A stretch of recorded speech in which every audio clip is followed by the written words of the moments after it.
Na figura 2 está representado num referencial ortonormado ao x, y, z um prisma hexagonal regular. Sabe-se que PQ e QR são arestas de uma das bases do prisma e PQ é igual a 4. Portanto, esta medida aqui é 4 unidades e temos que QR é também uma aresta desta base do prisma. A outra base do prisma é este hexágono aqui que estou agora aqui a assinalar. Temos agora 3 questões para esta questão. Eu vou começar pela primeira e ainda neste vídeo resolverei a 2 e a 3. Começando então pela questão 1. Determine o produto escalar QP, produto escalar QR. Bom, eu aproveito para escrever aqui a fórmula que permite determinar o produto escalar entre dois vetores, que é dado pelo produto das normas dos vetores vezes o cosseno da amplitude do ângulo entre os vetores. E por isso eu vou começar por escrever isso. Portanto, a norma do vetor QP vezes a norma do vetor QR vezes o cosseno da amplitude do ângulo entre os dois vetores. Eu vou chamar aqui de alfa essa amplitude e vou já aqui na figura dizer como é que cuidado é que devemos ter, porque há um cuidado a ter, se bem que neste exercício, da forma como é feita a questão, até pelos vetores que são aqui apresentados, QP, QR, eles já estão origem com origem. Reparem, QP é de Q para P, portanto a seta aqui para este lado, de Q para P, e QR de Q para R, a seta, portanto, para este lado. E, portanto, eles já estão origem com origem, mas é necessário ter esse cuidado para se conseguir observar, então, o ângulo entre os dois vetores e, a partir daí, tentar ver qual é que é essa amplitude.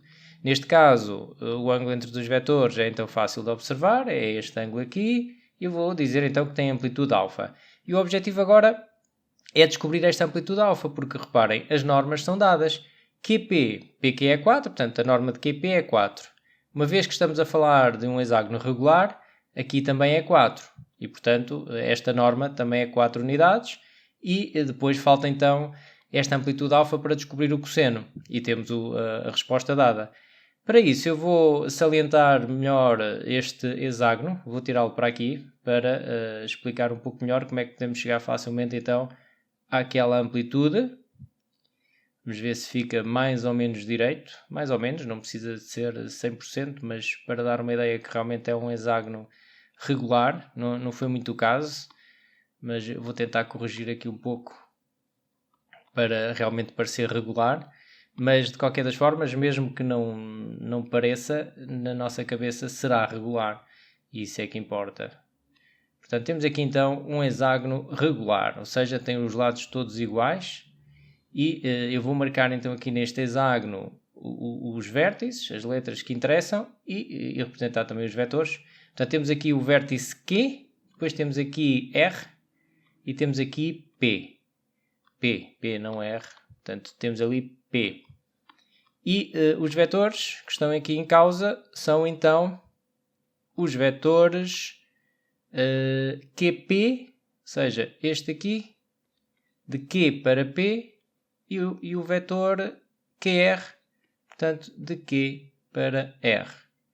E o que queremos determinar, então, é esta amplitude formada pela amplitude do ângulo entre estes dois vetores, que é esta aqui. Bom, num hexágono regular, às tantas até já tenho de memória que num hexágono regular conseguimos dividir aqui em 6 triângulos equiláteros, mas mesmo que não se lembrassem que era equiláteros, é fácil lá chegar. Portanto, sempre que for aqui uma figura regular, temos facilidade em encontrar a amplitude do ângulo aqui ao centro. Para isso, basta fazer o quê? Basta fazer 360 graus, que é a amplitude, portanto, da volta completa, não é? 360 graus, a dividir por 6, porque são todos iguais, são 6 iguais.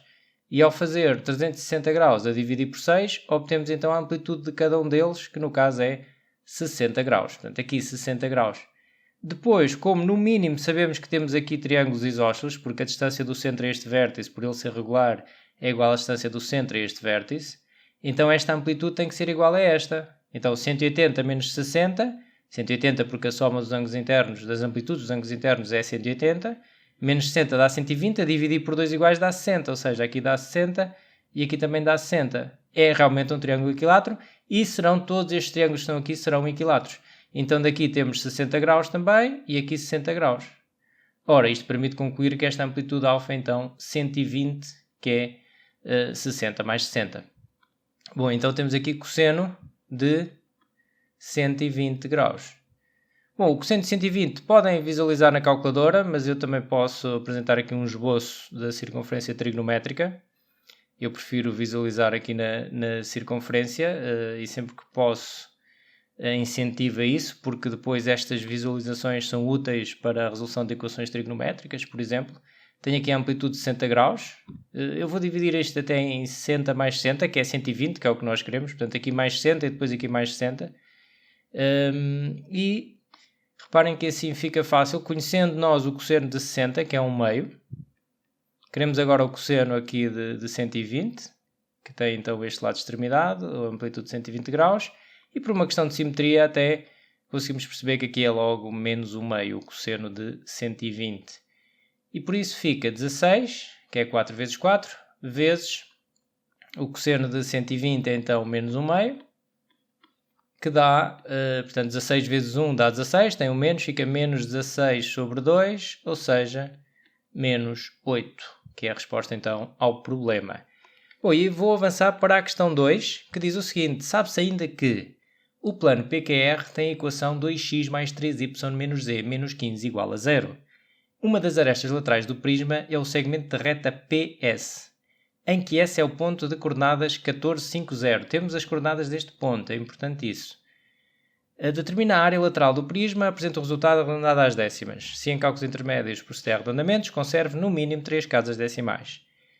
Bom, antes de mais, focar naquilo que queremos obter, que é para saber para onde é que queremos ir, para não dar aqui muitas voltas. Então queremos a área lateral. A área lateral do prisma é a soma das áreas destes 6 retângulos aqui à volta, e são 6 retângulos, todos eles com a mesma área.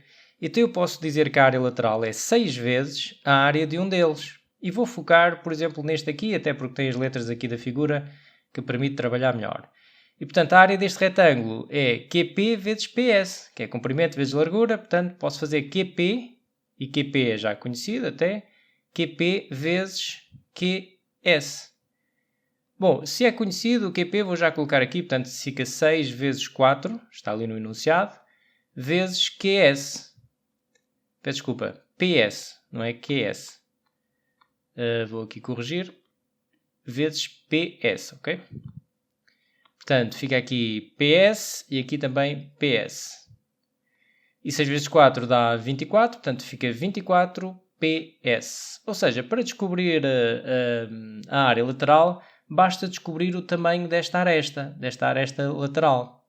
E para isso vou apresentar agora aqui uma técnica que podem depois transportar para outros exercícios sempre que quiserem encontrar o ponto de interseção de uma reta dada a sua equação vetorial com a equação de um plano.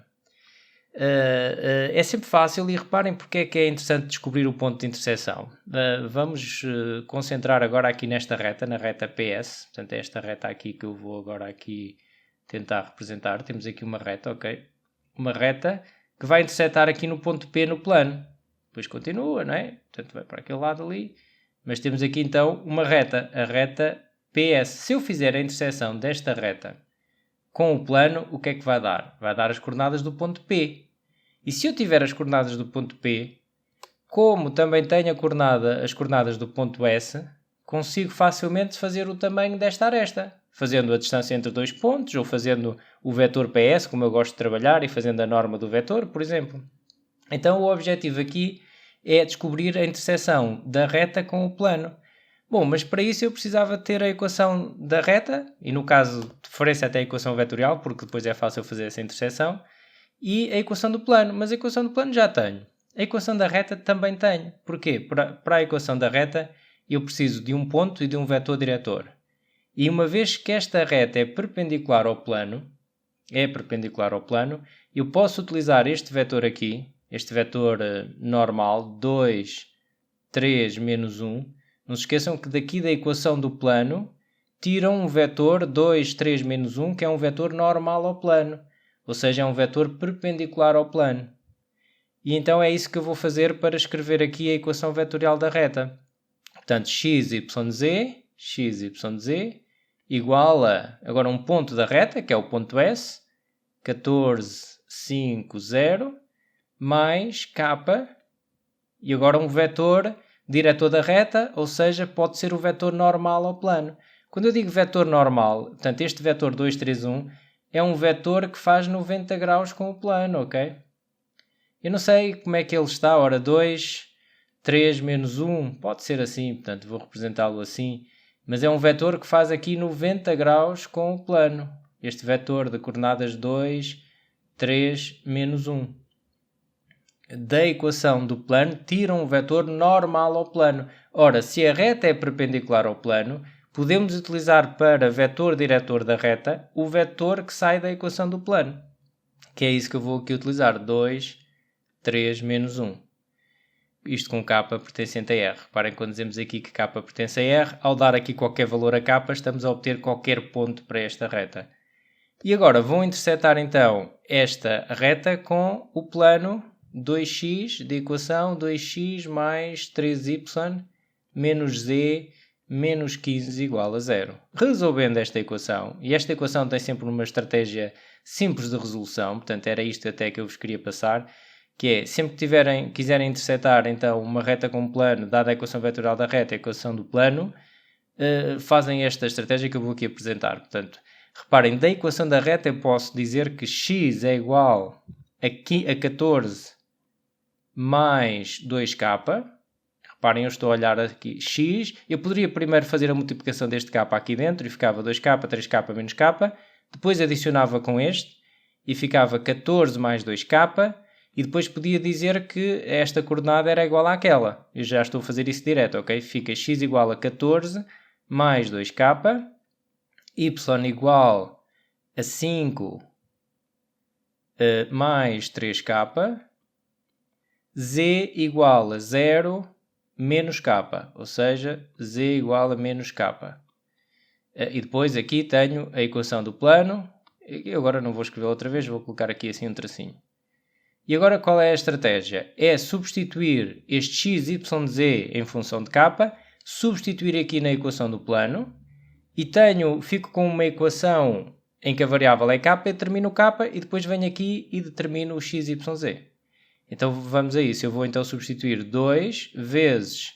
Agora, onde tenho x, vou colocar 14 mais 2k mais 3 vezes o y, ou seja, 5 mais 3k, menos z, mas vou substituir o z pelo que escrevi aqui, ou seja, por menos k, então fica menos k, menos 15 igual a 0. Foi aqui um bocadinho à risquinha. Pronto, e aqui não vou agora escrever mais nada e vou continuando a resolver. Ou seja, agora tenho aqui uma equação em k, reparem, 2 vezes 14, 28, mais 2 vezes 2k dá 4k, mais 15, mais 9k, mais 9k, mais k, menos com menos dá mais ali, menos 15 igual a 0. Reparem então que eu daqui tiro o valor de k, vou já fazer as contas. Ora, vamos adicionar tudo o que tem k. Ora, 9k mais k dá 10k. 10k com 28k dá 38k. Com 4 dá... Ora, dá 40... Se é que não me enganei, 38, 42k. 42k mais 15. Peço desculpa, enganei-me porque este 28 não tem k. Peço desculpa que vou voltar aqui atrás, ok? Então, fazendo a conta de tudo o que tem k, e de preferência sem enganos, então 9k mais k, 10k, mais 4k, 14k, assim é que é. Reparem que este 28 não tem k, ok? 15 menos 15 dá 0. Este 28 passa para o segundo membro e fica menos 28. E então ficamos com k igual a menos 28 sobre 14. Ou seja, isto vai dar aqui k igual a menos 2. Menos 2. Agora, venho aqui, uma vez que já tenho o valor de k, consigo tirar aqui o valor de x. Fica x igual a... Reparem, se aqui o k for menos 2, fica 2 vezes menos 2 dá menos 4, fica 14 menos 4. o y fica, portanto aqui é menos 2, 3 vezes menos 2 dá menos 6, 5 menos 6. E o z fica igual, portanto se aqui for menos 2, menos menos 2 dá 2. Portanto, conclusão final, este x dá 10, este y dá menos 1, este z dá 2, pronto, e o k já sabemos que é menos 2. Mas estes x, y, z são o resultado desta interseção. E esta é a interseção de quê? É a interseção da reta com o plano, ou seja, o ponto P tem de coordenadas 10, menos 1, 2, que é o resultado da interseção, então, da reta com o plano, que deu esta solução, que são as coordenadas do ponto P. Bom, como eu disse há pouco, tendo o ponto P, temos o problema resolvido. Queremos descobrir PS. Então, eu gosto de fazer assim, gosto de fazer o vetor PS ou SP, tanto faz. Portanto, faço o vetor PS e depois faço a norma. O vetor PS podiam fazer também a distância entre dois pontos, por exemplo. PS é igual a S menos P, vai dar tudo ao mesmo em termos de contas.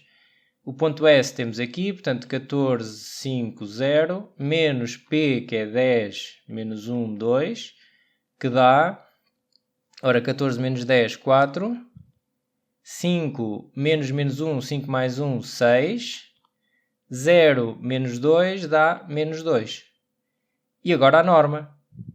Vou fazer aqui a norma, portanto a norma de PS é igual a raiz de 4 ao quadrado mais 6 ao quadrado mais menos 2 ao quadrado. É assim que faz a norma de um vetor. Fica raiz de 4 × 4 a 6 mais 36 mais 4.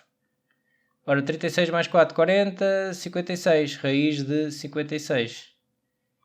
E então, portanto, que isto é igual a PS. É igual a PS, que é o que eu preciso para aqui.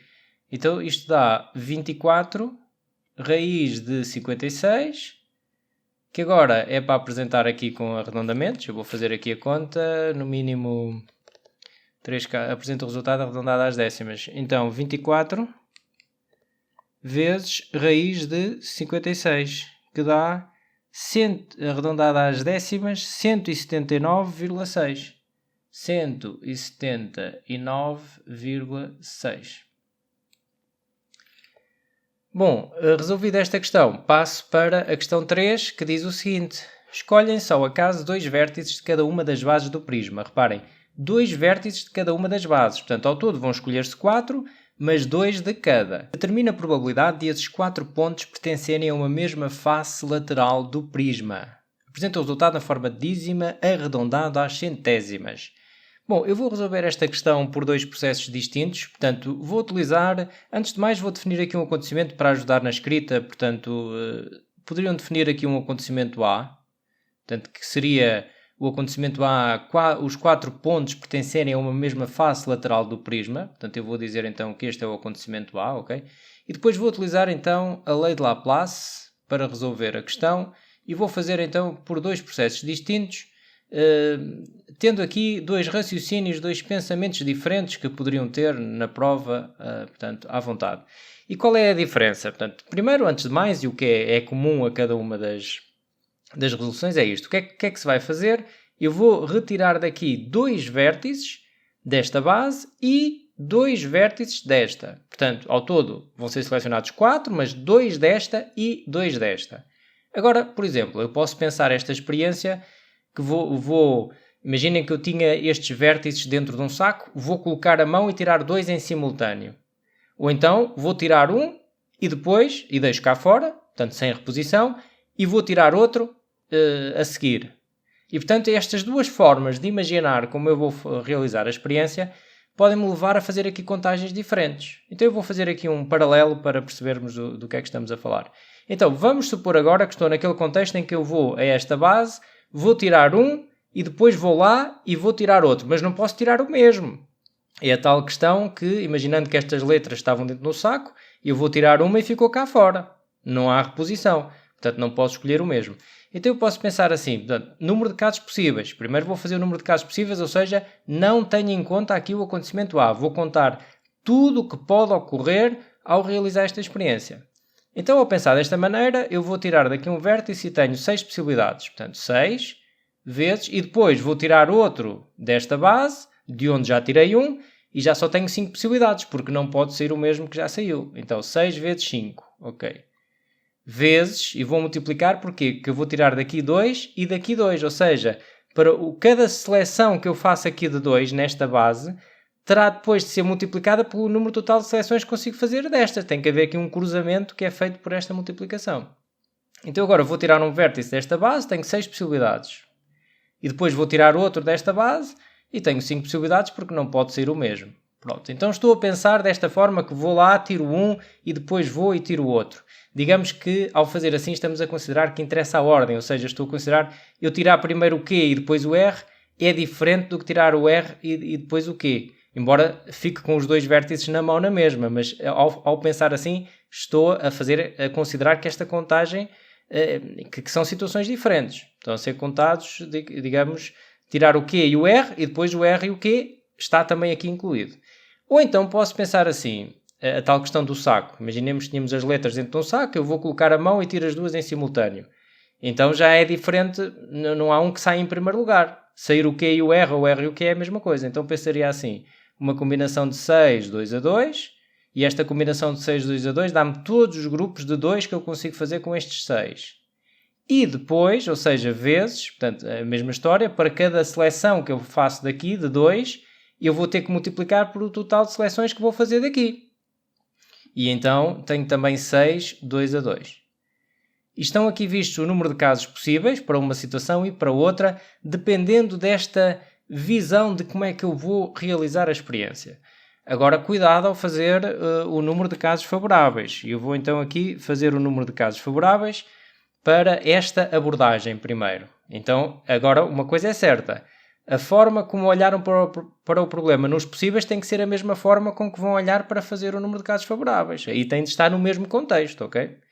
Então eu vou pensar assim, portanto, neste pensamento inicial em que eu vou tirar um e depois vou tirar outro, ok? Mas agora vou ter em conta o acontecimento A, porque eu quero contar o número de casos que são favoráveis a A. Então o que é A? É os 4 vértices pertencerem a uma mesma face lateral. Vamos concentrar aqui nesta face lateral para ajudar a pensar. A face lateral são estes retângulos aqui à volta, não é? Que há 6 faces laterais. E tem que pertencer à mesma.